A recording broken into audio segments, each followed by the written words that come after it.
Est-ce qu'on va faire honneur à la gastronomie française? On va voir.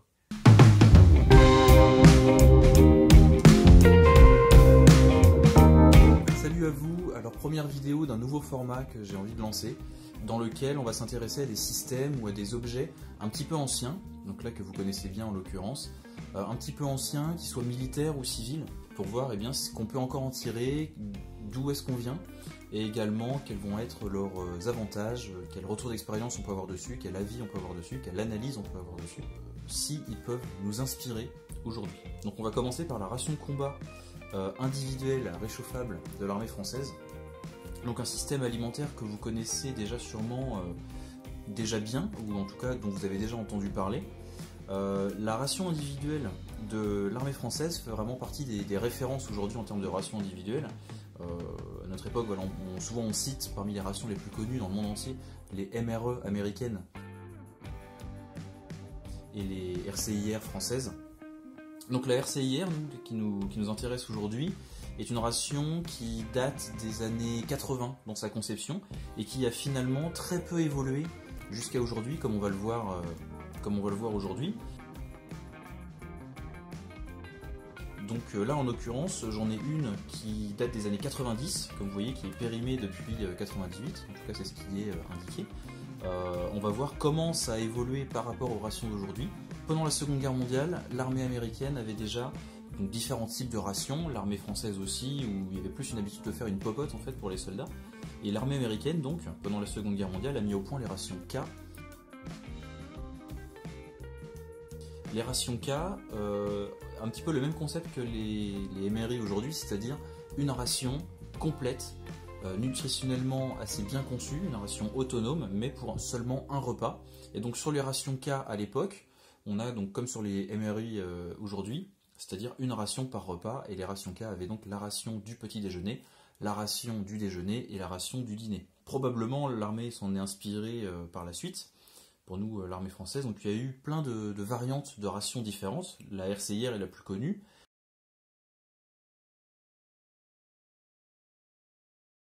Mais il y a aussi la RIE, la ration individuelle d'exercice, qui elle, comme les rations K de la Seconde Guerre mondiale ou comme les MRI actuelles de l'armée américaine, porte seulement un seul repas.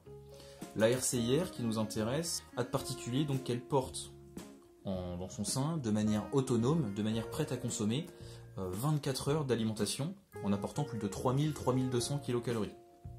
Comment est-ce qu'elle arrive à faire ça? Déjà en ayant des produits à l'intérieur qui sont déjà prêts à consommer. La RCIR est basée surtout sur des produits secs ou des produits en tout cas en conserve. Il y a énormément de conserves là-dedans ou d'aliments consommables directement, notamment tout ce qui est glucidique, les bonbons, etc.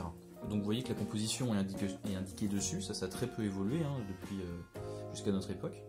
La différence, il me semble que sur les versions des années 90, le menu est indiqué dessus et on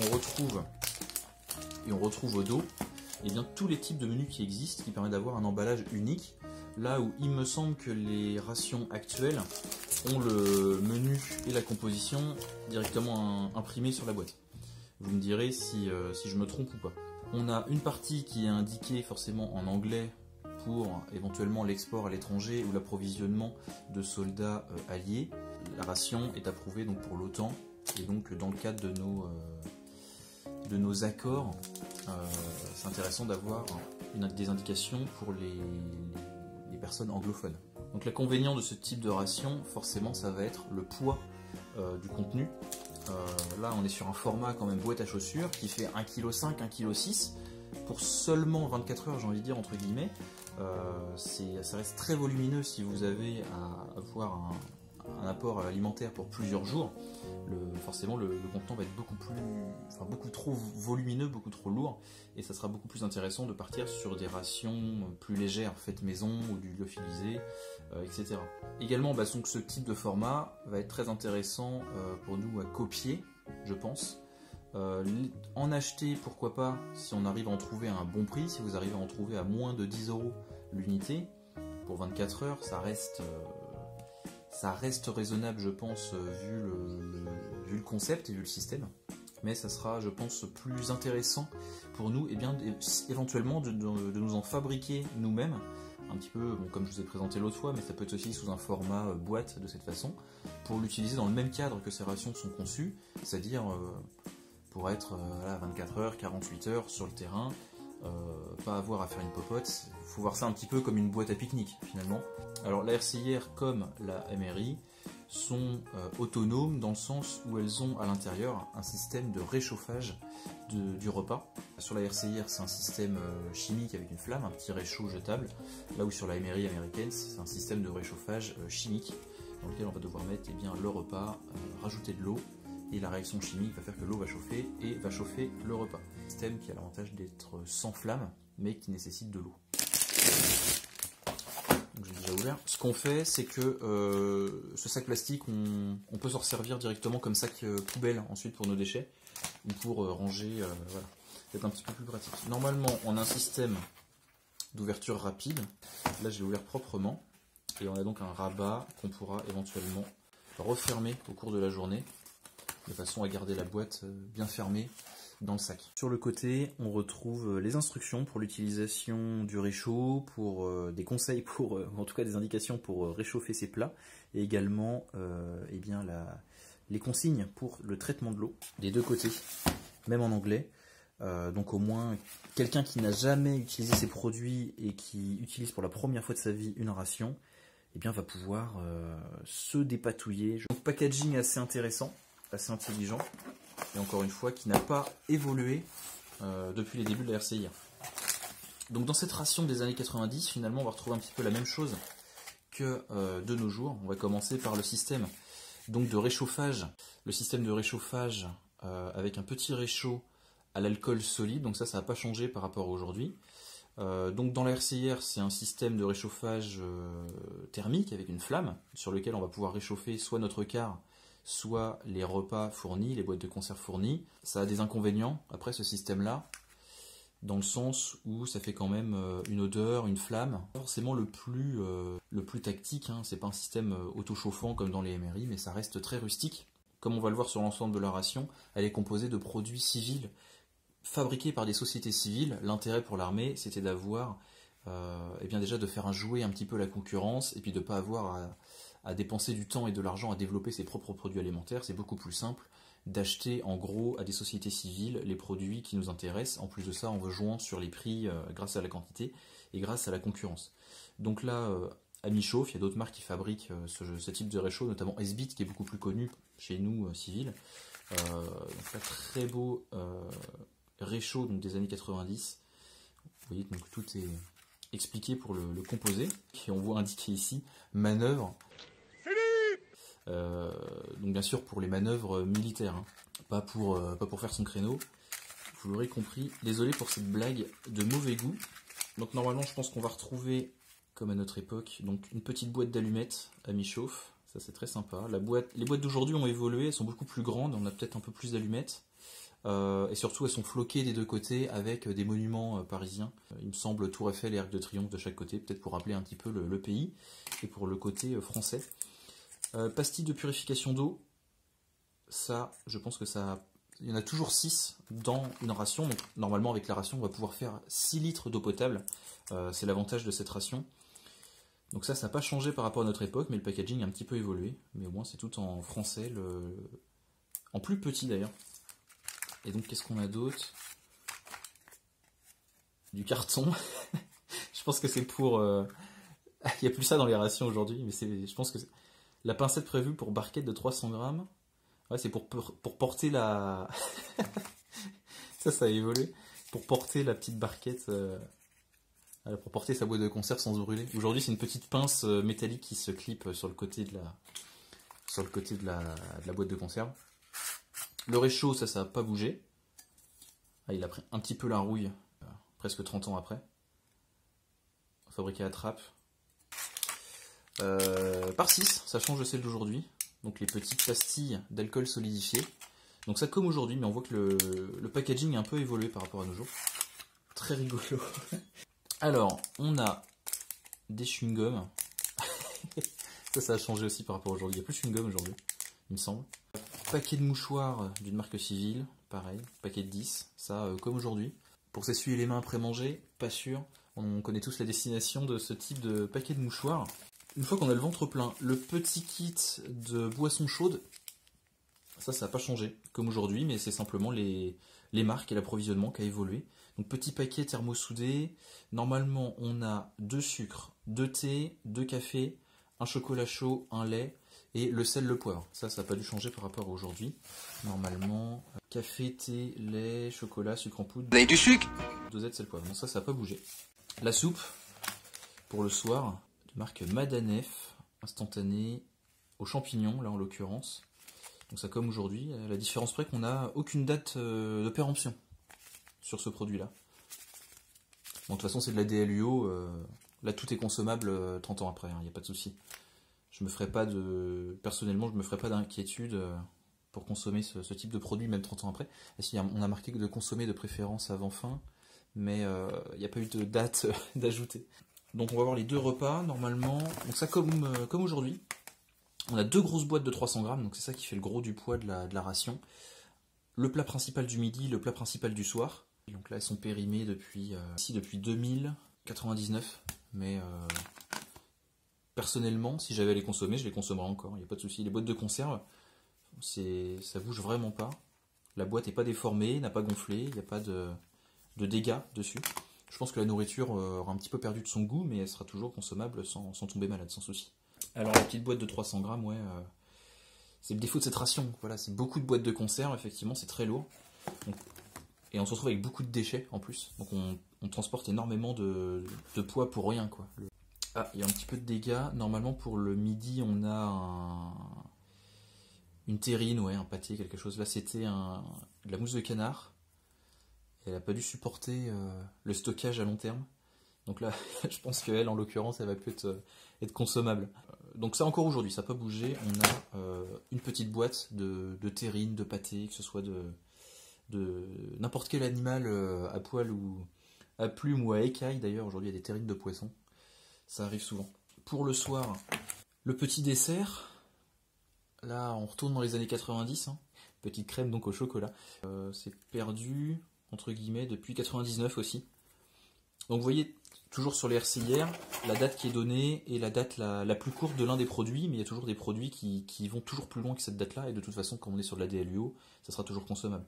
Peut-être qu'à l'époque ça se faisait déjà, mais il y avait aussi des boîtes avec une crème de fromage fondu, ce genre de choses. Le genre de produit qui plaît pas à tout le monde, mais qui passait bien aussi. Vous aviez les bonbons seulement si vous aviez le menu avec fromage. Peut-être pour s'excuser de vous avoir donné ce mauvais fromage, vous aviez le droit à quelques petits bonbons. Donc au niveau des menus, je reviens là-dessus, les menus ont beaucoup évolué, normalement on a 14 menus, en tout cas de nos jours on a 14 menus, et ce qui est le témoin de l'évolution de l'armée et de la société, c'est qu'aujourd'hui, la moitié des menus, la moitié des rations sont produites sans porc. C'est dire l'évolution de la population, que ce soit civile ou même de la composition de l'armée. Ensuite, sur les sucreries, sur les encas, on a des apports glucidiques en complément pour un petit encas tout au long de la journée. Donc ça, c'est la bonne idée qu'on pourrait aussi nous prendre en compte dans nos rations maison. Donc du chocolat pupier à 43% minimum. Donc le chocolat à 43%, c'est pas du chocolat ultra noir comme aujourd'hui qui est à plus de 60%, il me semble, 69%. Donc le chocolat normalement se conserve sur le long terme, même s'il peut s'oxyder et devenir tout blanc. Des petits caramels, une barre au raisin, ça je sais pas du tout ce que ça vaut. Il y a eu un petit dégât aussi ici. Donc, je pense qu'un insecte est rentré à l'intérieur et s'est fait plaisir. Des céréales avec une flocondrie, du sucre, des raisins secs, ok. Du miel, du sucre. Donc la barre raisin, aujourd'hui dans les rations, on a pas mal de barres commando. Je crois qu'il y a du nougat, il y a des barres au café, des barres aux fruits. Donc ce qu'ils appellent les barres commando. Là, à l'époque, on avait une seule grosse barre. Là, aujourd'hui, on en a peut-être 2 ou 3, en plus des caramels. Du sucre. Enfin, aujourd'hui, on a les sachets de sucre dans le paquet de boissons qui pourraient fondre. Donc, ouais, je l'aurais mis dans un sachet plastique. Ça aurait été plus pertinent sur le long terme. Enfin, le paquet de biscuits. Donc, encore une base de glucides en complément. Donc, aussi bien pour le petit déjeuner, on a tout ça de biscuits sucrés, pépites de chocolat.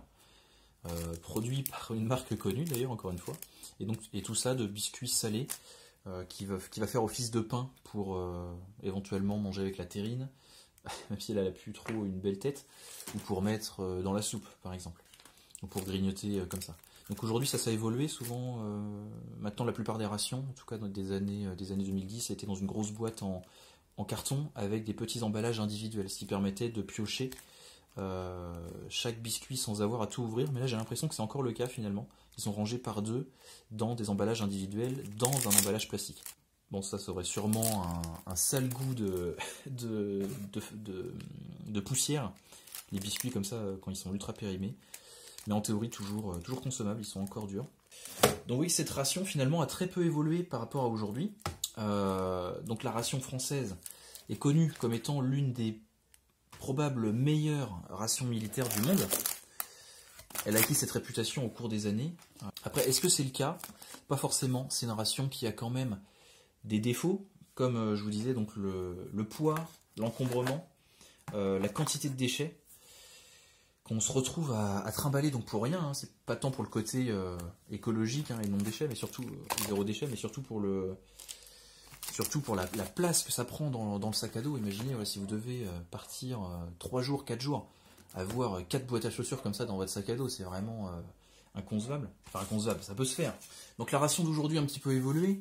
Comme on l'a vu par rapport aux rations d'aujourd'hui, il n'y a pas par exemple le paquet, je pense au paquet de muesli par exemple pour le matin, ça c'est un produit qui est arrivé avec les années. Je pense par exemple avec les progrès des rations sous vide, en sachet Millard, des produits lyophilisés, que de plus en plus de marques civiques se sont mises à proposer pour les civils, pour la randonnée, l'alpinisme, etc.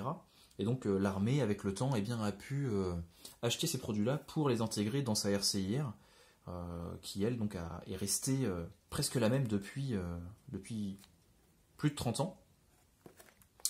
Donc qu'est-ce qu'on peut en tirer de cette ration-là? Je pense que la RCIR, on en a déjà parlé un petit peu dans nos milieux, peut être un bon produit intéressant pour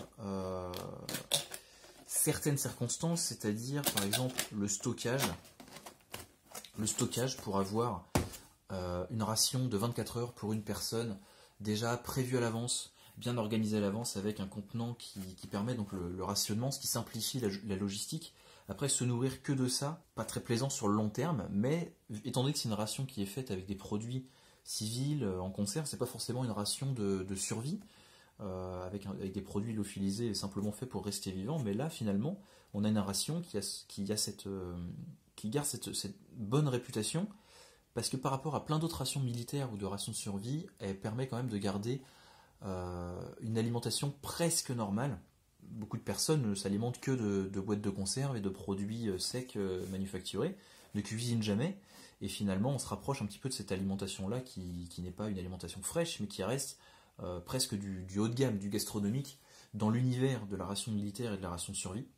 Donc pour du stockage, éventuellement, la RCIR, je pense qu'on peut trouver parfaitement sa place dans un kit voiture, où on pourrait même en avoir plusieurs selon la taille de sa famille, puisque très facilement on va pouvoir la déployer. On a un système autonome qui va nous permettre en plus de réchauffer les différents plats à l'intérieur, voire même de traiter de l'eau. Et donc dans un kit voiture, elle trouvera peut-être un petit peu plus sa place que dans un sac d'évacuation ou que dans un kit de survie qui se veut plus mobile, bien sûr à cause de son encombrement et de son poids. On ne peut pas se permettre de trimballer des parpaings comme ça. Si on veut faire de la randonnée au long cours par exemple, encore moins de la randonnée ultra légère, mais en tout cas, au niveau milli, c'est parfaitement utilisé pour une sortie sur le terrain, pour aller bivouaquer et être 24 heures, 48 heures loin de l'ordinaire. Donc si vous voulez faire vos rations vous-même, je vous conseille de vous inspirer plutôt des rations commando des RCIR, un petit peu comme je vous ai présenté la dernière fois en vidéo, c'est-à-dire remplacer le suremballage, le carton, éventuellement même les conserves en métal, par des produits sous vide, des produits avec des emballages en plastique beaucoup plus légers, et en tout cas compactables une fois terminés. Et tout ça dans l'ensemble comme les rations commando, qui sont une autre version des RCIR, le tout dans un emballage plastique et mis sous vide comme les MRI américaines, ce qui permet d'avoir un emballage beaucoup plus compact qu'une grosse boîte à chaussures. Donc voilà pour cette ration, voilà pour cette première vidéo de ce format dans le rétro. J'ai plein d'autres matos un petit peu anciens, même si la RCR est encore utilisée aujourd'hui, on voit qu'elle a un petit peu bougé quand même avec les décennies, mais j'ai plein d'autres matériels anciens, militaires ou civils, que je pourrais vous présenter les prochaines fois. Donc dites-moi si ça vous a plu, et moi je vous dis à très vite. Salut, prenez soin de vous.